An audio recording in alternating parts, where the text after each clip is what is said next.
오늘은 우리가 가장 많이 사용하는 항균제인 베타락탐 항균제에 대한 내성인 베타락타메이즈의 변천사에 대해서 알아보도록 하겠습니다. 자, 세균이 항균제에 대해서 보이는 내성 기전은 여러 가지가 있는데요. 예를 들어서 이 세균 내부에 항균제가 들어오더라도 어떤 이플럭스 펌프, 즉 배출 펌프를 통해서 들어온 항균제를 밖으로 뿜어내는 그런 기전도 있을 수 있고, 아니면 세균의 외막에 그냥 항균제가 부딪혀서 나가게 하는 그런 기전도 있을 수 있고, 또 아니면 항균제가 이미 들어왔다면 세균의 몸속에서 그 항균제를 분해시키는 효소를 만들어내서 그 들어온 항균제를 무력화시키는 그런 방법이 있을 수 있겠습니다.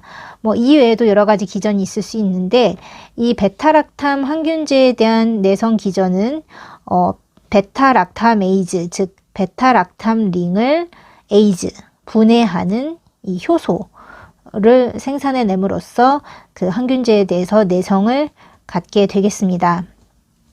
그래서 이 베타락탐 항균제와 그리고 베타락타메이즈의 관계를 좀 비유를 들어서 설명을 해보자면, 베타락타메이즈는 베타락탐 항균제의 이 베타락탐 링 구조를 가위로 자른다고 한번 생각을 해보겠습니다. 가위로 잘라버리는 거죠. 그래서 베타락타메이즈를 가위로 비유를 한다면 베타락탐 항균제는 가위에 의해서 잘리는 대상이 되겠죠. 그래서 가위에도 여러 가지 종류가 있을 수 있는데, 아주 조잡한 문구용 가위부터 시작해서, 문구용 가위로는 얇은 종이를 자를 수가 있을 겁니다. 그리고 이 문구용 가위로 얇은 종이를 자를 수 있지만 두꺼운 종이까지는 자를 수가 없을 거예요. 이런 거는 한 다이소에서 파는 가위 정도로는 자를 수가 있겠죠. 그렇지만 이 다이소에서 파는 가위로는 모직천 같은 것은 자를 수가 없을 겁니다. 이런 거는 재단용 쇠가위, 날도 길고 무거운 재단용 쇠가위 정도로 잘라야 되겠죠. 그렇지만 이것 또한 철판은 자를 수 없을 겁니다. 이 철판을 자르려면 공업용 절단기 정도는 가져와야 되겠죠. 그래서 이 비율을 그대로 항균제와 베타락타메이즈에 적용을 시켜보면 되겠습니다. 자, 최초에 나온 항균제는 페니실린입니다. 이 페니실린이 나왔는데, 이거는 얇은 종이에 해당된다고 보면 되겠습니다. 그래서 이 페니실린이 나와서 인류에 많은 기여를 했거든요.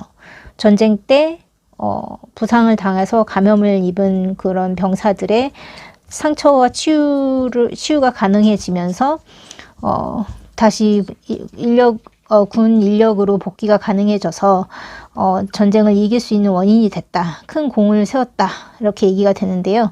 이 페니실린이 한참 이렇게 잘 쓰다가 페니실리네이즈가 나옵니다. 이거는 페니실린만을 자를 수 있는 문구용 가위 정도의 효소가 되겠습니다.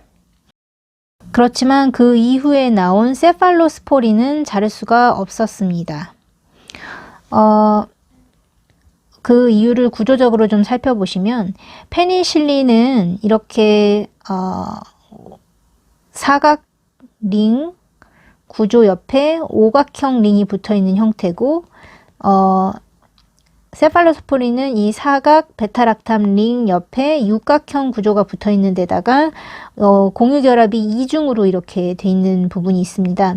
그래서 육각형 링 자체는 오각형 링보다 자체만으로도 더 안정적인 구조를 가지고 있고, 이 이중 결합 구조 때문에, 공유 결합 구조 때문에 훨씬 더 이 뻣뻣한 구조라고 해야 될까요? 두껍고 뻣뻣한 구조를 하고 있습니다. 페니실린에 비해서. 그래서 그 베타락타메이즈, 즉 가위가 와서 이 베타락탐 링을 자르려고 했을 때, 이 페니실린 같은 경우는 난창난창하게 이 3차원 구조가 뒤틀려지면서 가위가 이렇게 자르기 쉽도록 접근하기 쉽도록 그 구조를 비틀 수가 있는데, 이 세팔로스포린 같은 경우에는 뻣뻣하기 때문에 가위가 이렇게 편하게 자를 수 있는 3차원 구조를 이렇게 비집고 들어가기가 힘든 거죠. 그래서 잘 자를 수가 없습니다. 그래서 페니실리네이즈로는 이런 두꺼운 종이에 해당되는 세팔로스포린은 자를 수가 없었습니다. 그러다가 브로드 스펙트럼 베탈락타메이즈라는 게 나옵니다. 예. 이거는 다이소 가위에 해당된다고 했죠. 그래서 1, 2세대 세팔로스포린을 잘라내기 시작하는 거죠. 그래도 인류는 믿는 구석이 있었어요. 왜냐면은 3세대 세팔로스포린이 남아 있었기 때문입니다. 그래서 이 3세대 세팔로스포린은 모직 천에 해당되는데 인류가 이 3세대 세팔로스포린을 굉장히 믿고 있었는데 되게 역사적인 사건이 일어나죠. 이 모직 천마저 자를 수 있는 제당류 쇠가위에 해당되는 Extended Spectrum Beta-Lactamase, 즉 ESBL이 나오게 됩니다. 그리고 이것과 비슷한 형질을 가진 또 다른 효소인, 비슷하지만 다른 차이점을 가지고 있죠. AMPC라는 효소도 나오게 됩니다. 그래서 이제 인류의 믿는 구석이었던 3세대 세팔로스포린이 무너지게 되고 이에 대해서 인류도 또 새로운 항균제를 개발을 하게 되는데 그게 바로 카바페넴이 되겠습니다. 이거는 철판에 해당되고요. 이거는 정말 인류의 마지막 보류라고 생각을 하고 있었는데 여기에 대해서도 세균이 최근에는 내성 기전을 가지게 됩니다. 그게 바로 카바페네메이즈가 되겠고 공업용 절단기 정도에 해당이 되겠습니다. 철판도 썩둑썩둑 자를 수가 있는 거죠. 자, 다시 ESBL로 돌아가서 ESBL과 AMPC 효소를 좀 비교해서 생각해 볼 필요가 있습니다. 자, ESBL은 3세대 세팔로스포린을 분해하기 시작해서 우리 인류에게 가장 충격을 주었던 그런 효소가 되겠습니다. 그렇지만 그렇게 3세대에 좀 이렇게 꽂혀서 설명을 하지만 4세대 세팔로스포린 또한 분해를 합니다. 그렇기 때문에 ESBL 균들은 치료를 하려면은 세팔로스포린으로는 치료할 수가 없고 카바페넴을 쓰게 됩니다. 이게 TOC가 Treatment of Choice라고 해서 최선의 치료제가 되겠습니다. 그래서 카바페넴을 선택을 해야 됩니다. 그리고 중요한 특징 중에 하나가 세파마이신은 분해를 못합니다. 세파마이신은 메톡시기가 붙어있는 그 세팔로스포린의 분류라고 했죠. 그 메톡시기가 3차원적으로 그 베타락탐 링에 붙어 있음으로 인해서 가위가 다가가도 자꾸 걸리적거리는 거죠. 그 메톡시기라는 커다란 분자가 그 링을 보호하고 있는 거죠. 가위가 다가가면서 자꾸 부딪혀서 튕겨 나가는 거예요. 그래서 세파마이신은 분해를 할 수가 없습니다. ESBL이. 그리고 베타락타메이즈 이니비터에는 억제가 됩니다. 베타락타메이즈 이니비터에는 어떤 게 있었죠? 클라블라네이트, 타조박탐, 썰박탐 이런 게 있었죠. 그래서 이 ESBL을 검사하는 방법이 있습니다.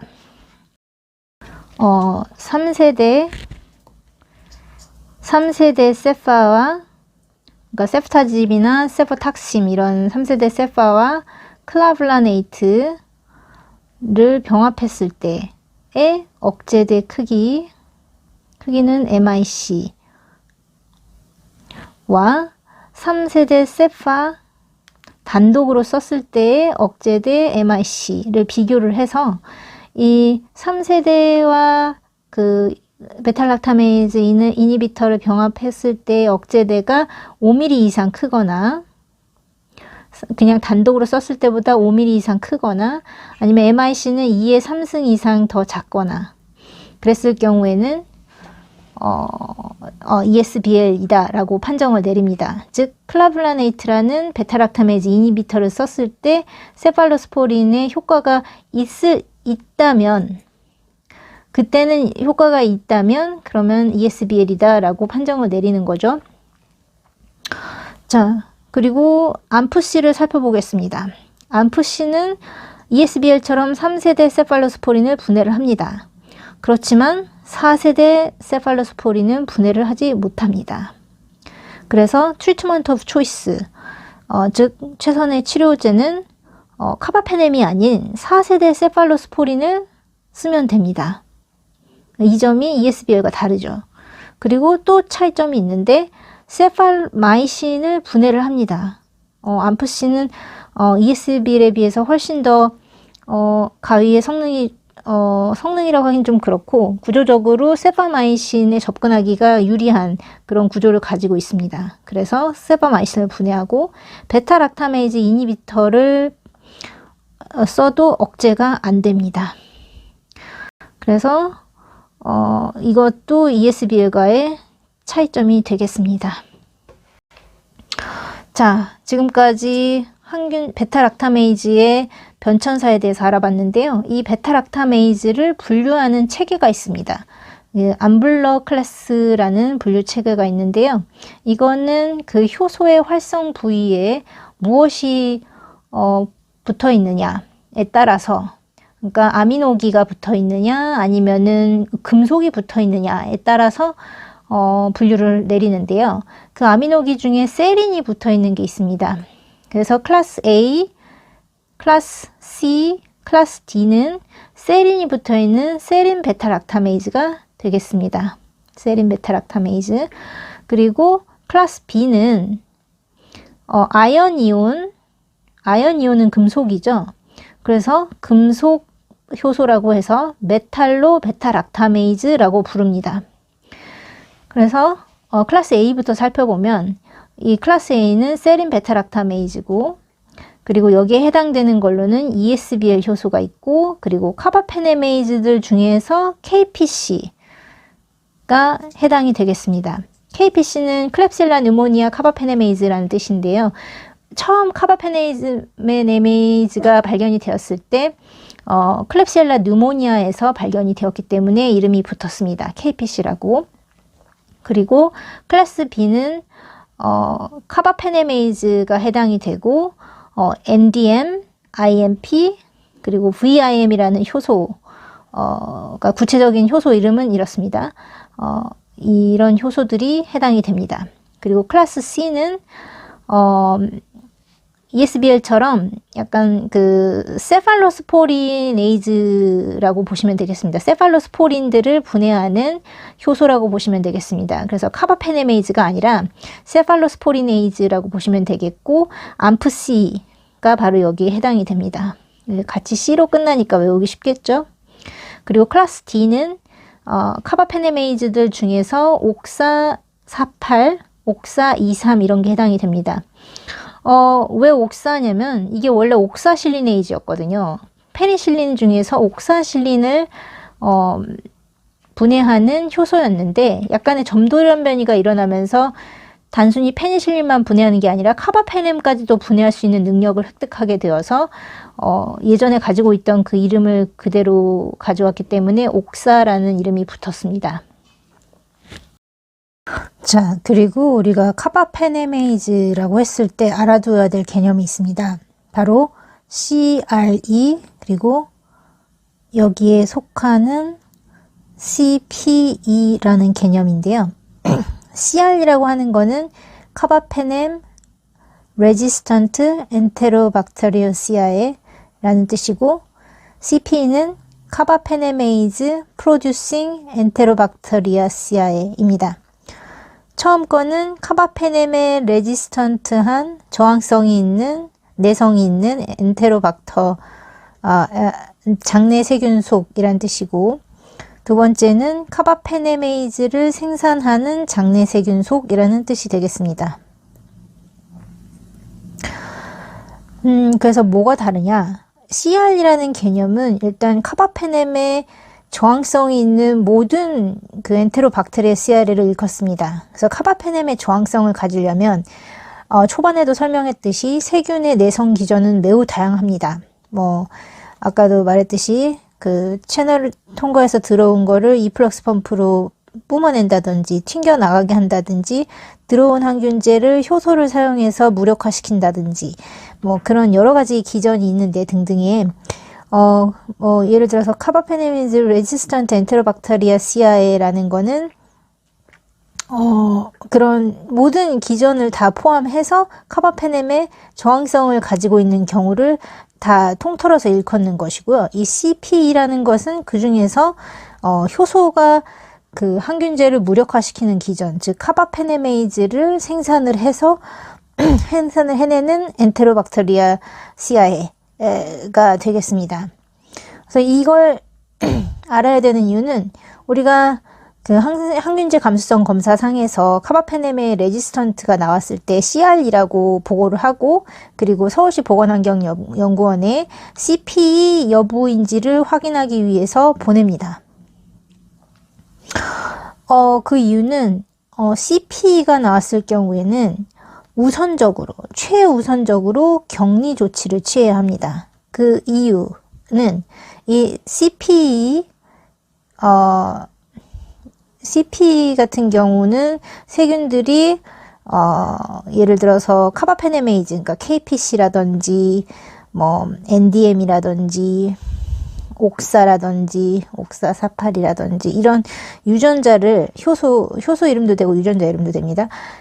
이런 유전자를 가지고 있을 경우를 말하거든요.